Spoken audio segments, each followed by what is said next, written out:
Bonjour et bienvenue sur cette vidéo avec Claire, votre conseillère en allaitement et en parentalité.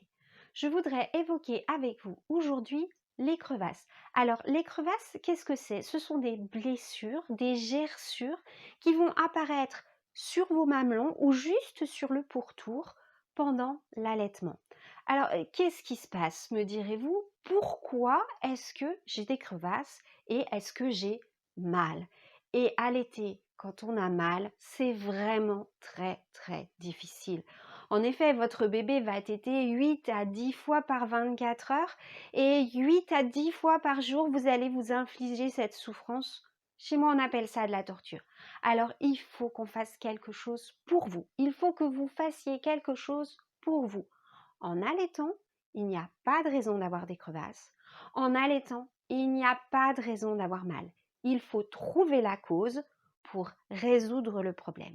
Alors les causes, elles peuvent être multiples.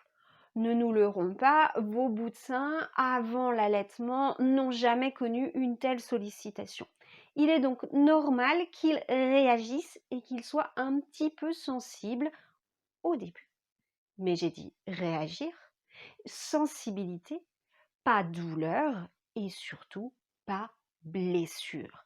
La peau de vos mamelons, elle est comme la peau de vos lèvres. Elle est extrêmement fragile, elle est fine, elle a besoin d'être nourrie et graissée pour résister aux différentes agressions qu'elles vont subir. Alors pour la nourrir et la graisser, vous avez quelque chose qui est magique, qui est à disposition, c'est votre propre lait. Donc le premier geste que je vous conseille de faire avant même l'apparition de la moindre crevasse, de la moindre douleur, de quoi que ce soit, c'est vraiment faire sortir un petit peu de lait avec vos doigts et étaler celui-ci sur vos mamelons pour nourrir votre peau.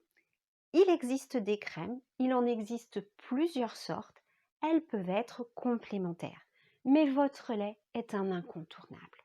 Ensuite, pourquoi certaines mamans font des crevasses et d'autres pas? Eh bien, c'est parce qu'au moment de la tétée, il y a un frottement. Il y a un frottement entre la bouche de votre bébé et il y a un frottement entre votre mamelon. Ça peut être un frottement, ça peut être un tiraillement. La première chose à faire, c'est vraiment de rapprocher bébé auprès de vous, de veiller à ce qu'il soit bien en face de vous.